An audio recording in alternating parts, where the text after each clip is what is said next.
ಹಾಂ, ಮನೆಯನ್ನು ಕಟ್ಟುವಂಥವ್ರು ಏನು ಮಾಡ್ತಾರೆ? ಹಾಗೆ ಸುಮ್ಮನೆ ಕಟ್ಕೊಂಡು ಹೋಗ್ತಾರಾ? ಇಲ್ಲ ಅಲ್ವಾ? ಏನು ಮಾಡ್ತಾರೆ? ಒಂದ್ರ ಮೇಲೆ ಒಂದು ಮೇಲೆ ಗ್ರಿಪ್ ಮಾಡಿ ಇಟ್ಕೊಳ್ತಾ ಹೋಗ್ತಾರೆ. ಅದನ್ನು ನಾವು ಗಮನಿಸಬೇಕು. ಇಲ್ಲಿ ನಾವು ಏನು ಮಾಡಬೇಕು ಅಂದರೆ, ಓದುವಂಥ ಸಂದರ್ಭದಲ್ಲಿ ನಮ್ಮದೇ ಆದಂಥ ಒಂದು ಪಾಸಿಟಿವ್ ಒಂದು ಬೇಸ್ ಅನ್ನುವಂಥದ್ದನ್ನು ಕ್ರಿಯೇಟ್ ಮಾಡ್ಕೋಬೇಕು.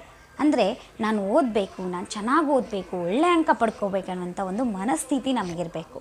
ಆ ಮನಸ್ಥಿತಿಯನ್ನು ಇಟ್ಕೊಂಡ್ಬಿಟ್ಟು ನಾವು ಓದುವಂಥ ಪ್ರಯತ್ನವನ್ನು ಮಾಡಬೇಕು. ಅವಾಗೇನಾಗುತ್ತೆ, ಓದಿದಂತಹ ಎಲ್ಲ ಅಂಶಗಳು ನಮ್ಮ ತಲೆಗೆ ಹೋಗ್ತಾ ಹೋಗುತ್ತೆ. ಜೊತೆಗೆ ಏನು ಮಾಡಬೇಕು, ನಾವು ಒಂದು ಟೈಮ್ ಟೇಬಲನ್ನು ಮಾಡ್ಕೋಬೇಕು. ನೋಡಿ, ಯಾವುದೇ ಒಬ್ಬ ವ್ಯಕ್ತಿ ಸರಿಯಾಗಿ ರೀತಿಯಲ್ಲಿ ಒಂದು ತನ್ನ ಕಾರ್ಯಗಳು ನಡಿಬೇಕು ಅಂದರೆ ಒಂದು ಟೈಮ್ ಟೇಬಲ್ ತುಂಬ ಮುಖ್ಯ ಆಗುತ್ತೆ. ಅಂದರೆ ದಿನಚರಿ, ಅಂದರೆ ಯಾವ ರೀತಿ ಇರಬೇಕು ನಮ್ಮ ದಿನಚರಿ ಅಂದರೆ ತುಂಬಾ ಅಚ್ಚುಕಟ್ಟಾಗಿರಬೇಕು. ಈ ಕೆಲಸ ಮಾಡ್ತೀನಿ ಅಂತ ನಮ್ಮ ದಿನಚರಿನಲ್ಲಿತ್ತು ಅಂದರೆ ಅದು ಮಾಡಬೇಕು, ನಾವು ಯಾವತ್ತಿಗೂ ಮಿಸ್ ಮಾಡಬಾರ್ದು. ಈಗ ನಾವು ಬೆಳಿಗ್ಗೆ ಯಾವ ಒಂದು ವಿಷಯವನ್ನು ಓದಬೇಕು, ಎಷ್ಟು ಗಂಟೆಗೆ ಎದ್ದೇಳಬೇಕು ಅನ್ನೋದರಿಂದ ಕೂಡ ನಾವು ಶುರು ಮಾಡಬೇಕಾಗುತ್ತೆ.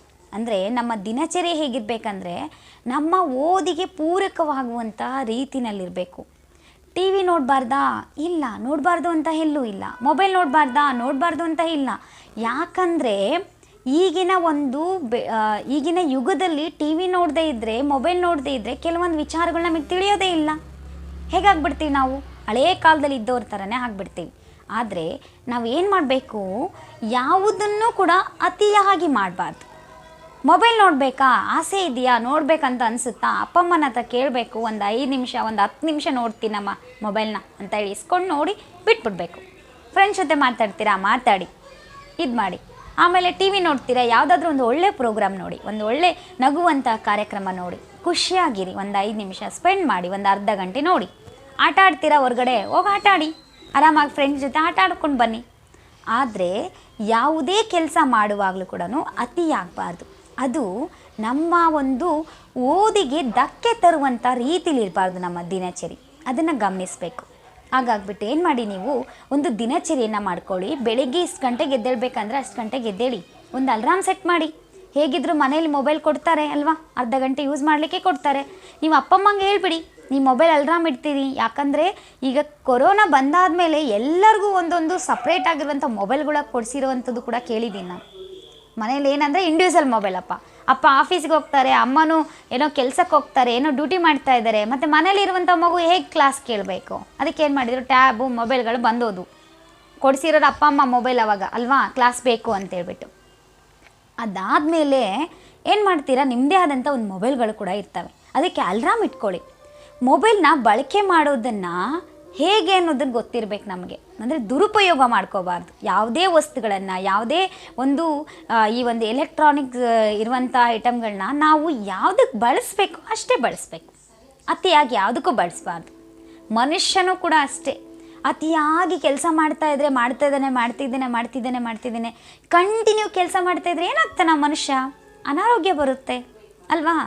ಆದರೆ ಕೆಲಸ ಮಾಡದೇ ಇರಬಾರ್ದು. ಕೆಲಸ ಮಾಡಲೇಬೇಕು.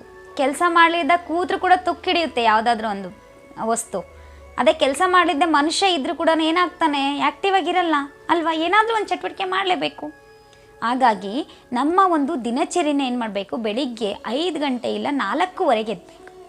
ಕೆಲವೊಂದು ಮಕ್ಕಳಿಗೆ ಏನಾಗುತ್ತಂದರೆ 4 ಗಂಟೆಗೆ ಎದ್ದೇಳಬೇಕಂದ್ರೆ ಕಷ್ಟ ಅಂತ ಹೇಳ್ತಿರ್ತೀರ. ಆದರೆ 5 ಗಂಟೆಗೆ ಎದ್ದೇಳಿ. 5 ಗಂಟೆಗೆ ಎದ್ದೇಳೋಕ್ಕಾಗಲ್ವಾ?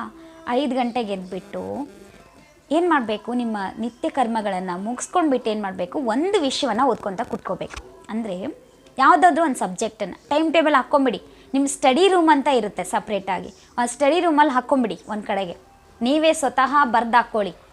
ಆ ಬರ್ದಾಕ್ಕೊಂಡ್ಮೇಲೆ ಏನು ಮಾಡಿ, ಅದೇ ಪ್ರಕಾರವಾಗಿ ಟೈಮ್ ಟೇಬಲ್ನಲ್ಲಿ ಪ್ರಕಾರವಾಗಿ ಮೊಬೈಲ್ನಲ್ಲಿ ಅಲ್ರಾಮ್ಗಳನ್ನ ಸೆಟ್ ಮಾಡಿ. ಈಗೆಲ್ಲ ನಿಮಗೆ ಗೊತ್ತಿದೆ, ಅಲ್ರಾಮಲ್ಲಿ ನೋಟ್ ಕೂಡ ಸೆಟ್ ಮಾಡ್ಬೋದು ನಾವು. ಕ್ಯಾಲೆಂಡ್ರಲ್ಲಿ ಯಾವ ರೀತಿ ನಾವು ನಾಳೆ ಏನು ಮಾಡಬೇಕು, ನಾಡಿದ್ದು ಏನು ಮಾಡಬೇಕು ಅನ್ನುವಂಥ ನಮ್ಮ ಡೇ ಒಂದು ಫ್ಯೂಚರ್ಗಂದರೆ ನಾವು ಏನೇನು ಮಾಡಬೇಕು ಅನ್ನೋದು ಕೂಡ ಕ್ಯಾಲೆಂಡ್ರಲ್ಲಿ ಸೆಟ್ ಮಾಡ್ಬೋದು ನೀವು. ಅದೇ ರೀತಿಯಾಗಿ ಏನು ಮಾಡಿ, ಅಲ್ರಾಮಲ್ಲಿ ಡೇಟ್ ಬರುತ್ತಲ್ವ, ಮಂತ್ ಇದೆ, ಈ ಒಂದು ವೀಕ್ ಇರುತ್ತೆ ಅಂತ ತಿಳ್ಕೊಳ್ಳಿ. ಈ ಒಂದು ವೀಕ್ ಪ್ಲ್ಯಾನ್ ಮಾಡಿ ಮೊಬೈಲಲ್ಲಿ. ಆ ಒಂದು ವೀಕ್ ಪ್ಲ್ಯಾನ್ ಹೇಗಿರಬೇಕಂದ್ರೆ ಮಂಡೆಯಿಂದ ಶುರು ಆಗಬೇಕು.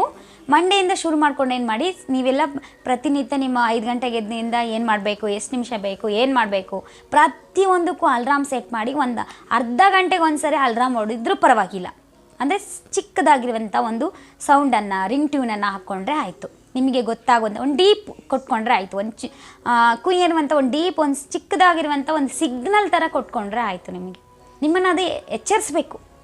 ಯಾವಾಗಲೂ ಮನುಷ್ಯನಿಗೆ ಹೇಗಂದರೆ ಯಾರಾದರೂ ಒಬ್ರು ಹೇಳ್ತಾನೆ ಇರಬೇಕಲ್ವಾ, ಆಗಿದ್ರೆ ಕೇಳ್ತಾನೆ ಮನುಷ್ಯ. ಅದಕ್ಕೋಸ್ಕರ ಈಗ ನಾನು ಹೇಳ್ತಾ ಇದ್ದೀನಿ, ನೀವು ಕೇಳ್ಕೊಂಡ್ರಿ, ಓ ನಾಳೆಯಿಂದ ಮಾಡಿಬಿಡೋಣ ಚೆನ್ನಾಗಾಗ್ಬಿಡುತ್ತೆ ಅಂತ ಅಂದ್ರಿ. ನಾಳೆಯಿಂದ ಏನು ಮಾಡ್ತೀರಾ ನೀವು? ಮಾಡೋದಿಲ್ಲ. ಅದಕ್ಕೆ ಏನು ಮಾಡಬೇಕು, ನೀವು ನಿಮ್ಮ ಅಲ್ರಾಮನ್ನು ಈಗಲೇ ಸೆಟ್ ಮಾಡ್ಕೊಂಬಿಡಿ. ಏನು ಮಾಡಬೇಕು, ನಾಳೆ ಎಷ್ಟು ಗಂಟೆಗೆ ಎದ್ದೇಳಬೇಕು, ಎಷ್ಟು ಗಂಟೆಯಿಂದ ಎಷ್ಟು ಗಂಟೆ ನಾನು ಯಾವ ಸಬ್ಜೆಕ್ಟ್ ಓದಬೇಕು, ಆ ನೋಟಲ್ಲಿ ಬರೆದ್ಬಿಟ್ರೆ ನೀವು ಈಗ ಸೈನ್ಸ್ ಓದಬೇಕಾ, ಸೈನ್ಸ್ ಸ್ಟಡಿ ಇಷ್ಟು ಶಾರ್ಟಾಗಿ ಒಂದು ನೋಟ್ ಥರ ಹಾಕ್ಕೊಂಡ್ರೆ ಸಾಕು, ಓದ್ಕೊಂಡು ಕೂತ್ಕೊಳ್ಳಿ. ಈ ರೀತಿಯಾಗಿ ನೀವು ದಿನಾಲು ಮಾಡ್ತಾ ಹೋದರೆ ನಿಮಗೆ ನೋಡಿ, ಒಂದು ಸರಿ ಚೆನ್ನಾಗಿ ಓದ್ಕೊಂಡ್ರಿ, ಒಂದು ಸರಿ ಆರಾಮಾಗಿ ಓದುವಂಥ ಅಭ್ಯಾಸ ಬೆಳೆಸ್ಕೊಂಡ್ರಿ ಅಂದರೆ ನೀವು ಯಾವತ್ತೂ ಕೂಡ ಅದರಿಂದ ಹೊರಗೆ ಬರಲ್ಲ. ಯಾವುದೇ ಅಭ್ಯಾಸ ಆಗಲಿ ಕೂಡ ನಾವು ಪ್ರತಿನಿತ್ಯ ಮಾಡ್ತಾ ಇದ್ದರೆ ಅದು ಯಾವತ್ತೂ ನಮ್ಮಿಂದ ದೂರ ಆಗಲ್ಲ. ಜೊತೆಗೆ ಒಳ್ಳೆ ದಾರಿನಲ್ಲಿ ಹೋಗ್ತೀವಿ ನಾವು. ಈಗ ನೋಡಿ, ಮೊಬೈಲ್ ಹಿಡ್ಕೊಂಡು ದಿನ ಬೆಳಿಗ್ಗೆ ಎದ್ದ ತಕ್ಷಣ ಮೊಬೈಲ್ ಹಿಡ್ಕೊಂಡು ನೋಡೋದು ಅಭ್ಯಾಸ ಮಾಡ್ಕೊಳ್ಳಿ. ನೀವು ಬೇಕಿದ್ರೆ ಎಷ್ಟು ದಿನ ಆದರೂ ಕೂಡ ಬಿಡೋದಿಲ್ಲ ನೀವು. ಅಂದರೆ ಅದು ಅಭ್ಯಾಸ ಆಗೋಗ್ಬಿಟ್ಟಿದೆ ಈಗ. ಯಾಕಂದರೆ ಕೊರೋನಾ ಟೈಮಲ್ಲಿ 2 ವರ್ಷ ನೀವು ಅದರಲ್ಲಿ ನಿರತರಾಗ್ಬಿಟ್ಟಿದ್ದೀರಾ, ಮೊಬೈಲ್ ನೋಡೋದ್ರಲ್ಲಿ, ಟಿ ವಿ ನೋಡೋದ್ರಲ್ಲಿ. ಹಾಗಾಗಿ ಅದು ಹೋಗ್ತಾ ಇಲ್ಲ. ಅದು ಅಭ್ಯಾಸ ಹೋಗ್ಬೇಕಂದ್ರೆ ಅದಕ್ಕೆ ಬದಲಾಗಿ ಯಾವುದಾದ್ರೂ ಒಂದು ರೀಪ್ಲೇಸ್ಮೆಂಟ್ ಮಾಡಬೇಕಲ್ವ.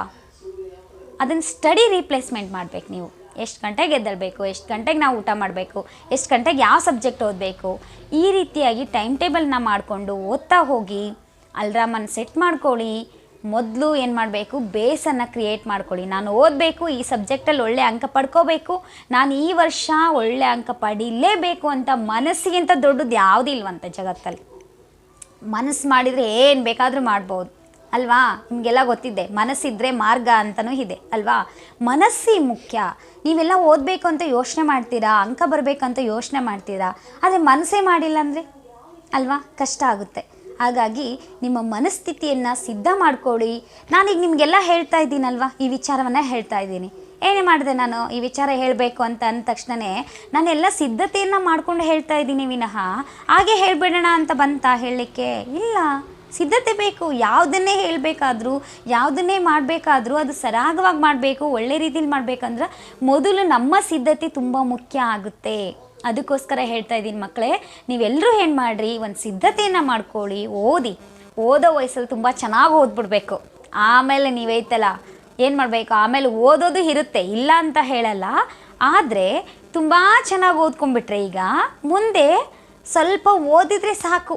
ಒಂದು ಲೈನು, ಒಂದು ಯಾವುದಾದ್ರೂ ಒಂದು ಗದ್ಯವನ್ನು, ಯಾವುದಾದ್ರೂ ಒಂದು ಪದ್ಯವನ್ನು ಓದಿದರೆ ಸಾಕು, ಅದು ಪೂರ್ತಿ ಸಾರಾಂಶವನ್ನು ಹೇಳುವಂತಹ ಎಬಿಲಿಟಿಯನ್ನು, ಸಾಮರ್ಥ್ಯವನ್ನು ನೀವು ಪಡ್ಕೋತೀರಾ.